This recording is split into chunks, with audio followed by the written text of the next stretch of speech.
Hello friends, कैसे हैं आप सभी लोग। आप सभी का स्वागत है आपके अपने यूट्यूब चैनल एग्ज़ाम फाइटर पर। सो फ्रेंड्स, आज से हमारी हिस्ट्री की क्लासेस भी स्टार्ट होती हैं, जिसमें हम सबसे पहले पढ़ेंगे प्राचीन भारत का इतिहास, जानेंगे प्राचीन भारत का। तो चलिए फ्रेंड्स, टाइम को वेस्ट ना करते हुए क्लास को स्टार्ट करते हैं। सो फ्रेंड्स, सबसे पहले हम बात करते हैं इतिहास क्या होता है, उस इतिहास की क्या परिभाषा है। सो फ्रेंड, इतिहास है कि वर्तमान के प्रकाश में अतीत का अध्ययन ही इतिहास होता है। यानी कि आज की जो हमारी कंडीशन है उसमें हम अपने बीते हुए कल की बातों का अध्ययन करते हैं, तो उसे हम इतिहास कहते हैं। यानी कि आज के समय में हम बीती हुई घटनाओं का अध्ययन करते हैं तो वह अतीत कहलाता है। तो हमने हिस्ट्री की परिभाषा को समझ लिया कि इतिहास क्या होता है। तो फ्रेंड्स, चलिए अब हम बात करते हैं कि प्राचीन भारत के इतिहास के आधुनिक जनक कौन रहे हैं। तो आधुनिक भारत के जनक हैं वह हैं यूनानी इतिहासकार हेरोडोटस, जिन्होंने कि पहली बार इतिहास के लिए हिस्ट्री शब्द का प्रयोग किया था। तो जो आधुनिक जनक हैं वह हैं हेरोडोटस।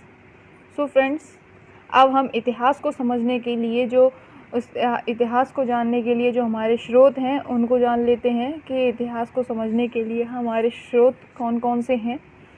सो फ्रेंड्स, हमारे इतिहास को समझने के स्रोत हैं साहित्यिक स्रोत और पुरातात्विक स्रोत। साहित्यिक स्रोत का नाम सुनकर आप लोगों को समझ ही आ गया होगा, यानी कि ये साहित्य से संबंधित है, यानी कि साहित्य के माध्यम से इतिहास को समझने का प्रयास किया गया है। और जो पुरातात्विक स्रोत है उसमें अभिलेख, सिक्के और हमारे जो मनके वगैरह होते हैं उन सब चीज़ों के माध्यम से इतिहास को समझने की कोशिश की गई है। तो चलिए फ्रेंड्स, एक एक करके हम विस्तार से जान लेते हैं कि साहित्य स्रोत के अंतर्गत साहित्यिक स्रोत के माध्यम से किस तरीके से इतिहास को समझने का प्रयास किया गया है और पुरातात्विक स्रोत के माध्यम से इतिहास को किस तरह का समझने का प्रयास किया गया है। तो चलिए फ्रेंड्स, स्टार्ट करते हैं। सबसे पहला है हमारा साहित्यिक स्रोत, जो कि साहित्यिक स्रोत को दो भागों में विभाजित किया गया है। दो भागों में विभाजित किया है। पहला है धार्मिक साहित्य, दूसरा है हमारा धर्मनिरपेक्ष साहित्य। धार्मिक साहित्य यानी कि ये धर्म से संबंधित है, यानी कि धर्म के माध्यम से इतिहास को समझने का प्रयास किया गया है। और जो धर्मनिरपेक्ष है उसका मतलब होता है कि इसका संबंध धर्म से नहीं है, यानी कि धर्मनिरपेक्ष है। तो सबसे पहले हम बात करते हैं धार्मिक साहित्य की, कि धार्मिक साहित्य के अंतर्गत किन किन साहित्यों के माध्यम से इतिहास को समझने का प्रयास किया गया है। तो धार्मिक साहित्य के अंतर्गत है ब्राह्मण साहित्य, बौद्ध साहित्य और जैन साहित्य।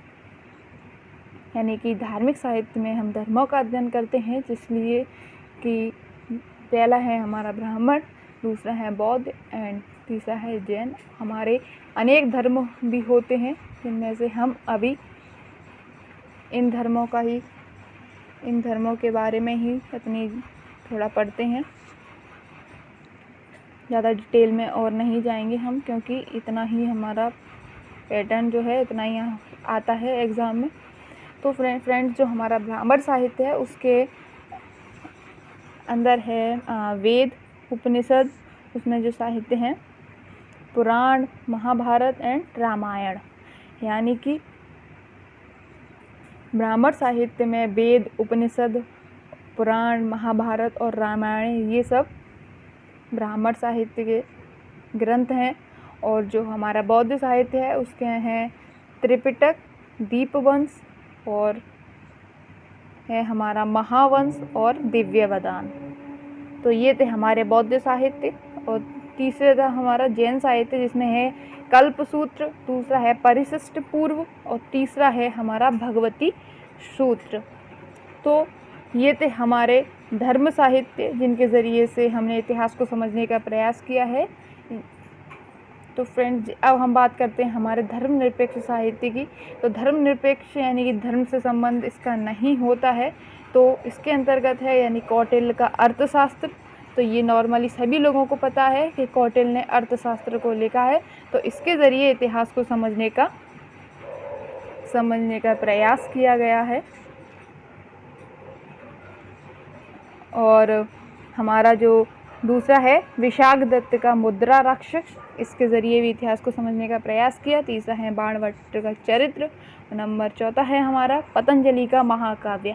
अब आप सभी लोगों के अंदर मन में ये क्वेश्चन होगा कि पतंजलि जो है वह धर्म से संबंधित है, तो ये धर्मनिरपेक्ष में किस तरीके से आया है।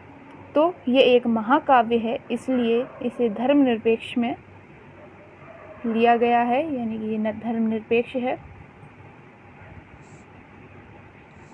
तो हमने पढ़ लिया है धार्मिक साहित्य और धर्मनिरपेक्ष साहित्य। अब हम बात करते हैं विदेशी विवरण कि जो विदेशी आए थे तो उनके माध्यम से इतिहास को समझने का प्रयास किया गया है, जिसमें है हमारे मेगास्थनीज का विवरण, दूसरा है फाहियान का विवरण और तीसरा है ह्वेनसांग का।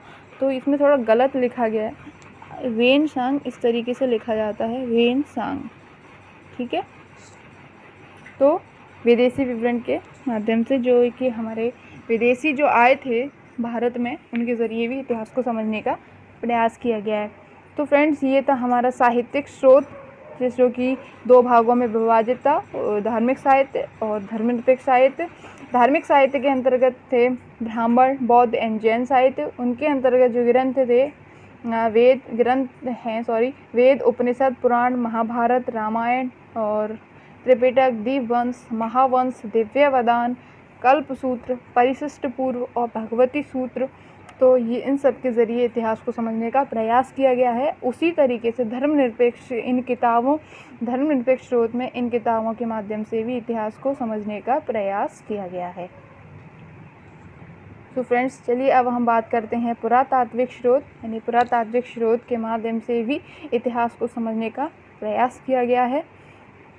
पहला है अभिलेख, यानी कि अभिलेख जो होता है उसमें से उसके ज़रिए से हम इतिहास को समझने का प्रयास करते हैं कि जो ये अभिलेख है किस राजा का है, अभिलेख कहाँ से मिला है, इस क्या लिखा है, ये सभी चीज़ें हम इनके ज़रिए से इतिहास को समझने का प्रयास करते हैं। सिक्के हैं कि सिक्के किस राजा ने किस काल में किस तरीके के सिक्कों का निर्माण किया।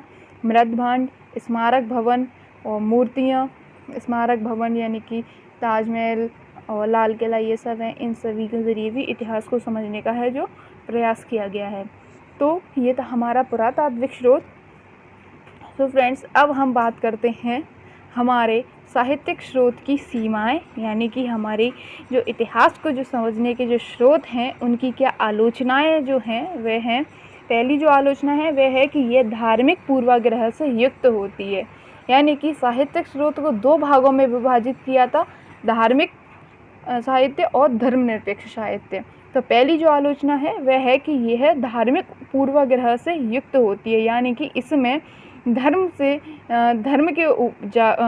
पर ज़्यादा झुकाव होता है। यानी कि कोई हिंदू धर्म है तो हिंदू धर्म की कोई किताब है तो उस किताब के ज़रिए पूरा जो झुकाव है वह पूरा हिंदू धर्म पर है। तो यानी कि इसको धार्मिक पूर्वाग्रह से युक्त माना गया है। जो हमारी दूसरी जो विशेषता है कि इन ग्रंथों में बातों को बढ़ा चढ़ाकर कहने की परंपरा शामिल होती है, यानी कि साहित्यिक स्रोत में जो ग्रंथ रहे हैं उनमें बातों को बढ़ा चढ़ाकर कहने की परंपरा जो है शामिल रही है। अगर कोई राजा है उसने अपना इतिहास जो लिखवाया है उसमें उसने अपने इतिहास में अपने बारे में बहुत चीज़ें बढ़ा चढ़ाकर कही गई हैं, तो इससे हमें इतिहास का जो है सही अनुमान नहीं पता है। तो जो इतिहास है उसकी हमें संपूर्ण अच्छे से जानकारी नहीं मिल पा रही है, इसमें सिर्फ अनुमान लगाकर कहा गया है। तो ये इसकी आलोचना है। तीसरी है कि दरबारी लेखन की परंपरा अतिशयोक्तिपूर्ण वर्णन पर आधारित है, यानी कि साहित्यिक स्रोत में अगर क्या कहते हैं कोई इतिहास लिखा जा रहा है, उसकी जो लेखन जो प्रणाली है तो उसमें अतिशयोक्ति यानी कि चीज़ें वही बढ़ा चढ़ाकर कही गई हैं। यानी कि जैसे हम एक ले लेते हैं, हम कोई वंश लेते हैं, हम शूद्र वंश ले लेते हैं, तो शूद्र वंश का कोई दरबारी होगा तो वह भी अपने राजा के प्रति तो वो चीज़ों को अपने राजा की प्रशंसा के ऊपर ही उनकी सब राजा की जो है अच्छी अच्छी आदतों को ही वह लिखेगा। यानी कि राजा की जो उसकी छवि होगी, चाहे वह उसकी गलत हो, पर लेकिन जो उसका इतिहास जो लिखा जाएगा वह उसमें उसकी अच्छी अच्छी चीज़ें लिखेगा, उसके बारे में सब कुछ जो है उसी के फेवर में लिखेगा। तो ये परंपरा जो थी अतिशयोक्तिपूर्ण थी। इसमें इस तरीके से भी लिखा जा सकता था कि हाँ, राजा जो है वह एक बहुत बड़ा बलवान राजा है और उसके पास 100 किलो की एक तलवार थी, उसने युद्ध करने गया और उसने एक भी युद्ध नहीं हारा। तो ये जो दो आलोचना है, तो इसमें जो है बातों को बहुत बढ़ा चढ़ाकर यानी अतिशयोक्तिपूर्ण कहा गया है। और दरबारी के द्वारा जो इतिहास लिखा जाता था और दरबारी जो था वह उसी वंश का होता था जिस वंश का जो राजा था, तो वह अपने राजा के प्रति कर्तव्यनिष्ठ होकर वह राजा की संपूर्ण सभी बातों को बहुत बढ़ा चढ़ाकर राजा की प्रशंसा बहुत करता था।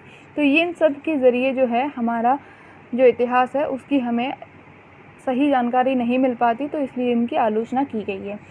चौथी हमारी आलोचना है कि इनमें तिथि क्रम का अभाव मिलता है, यानी कि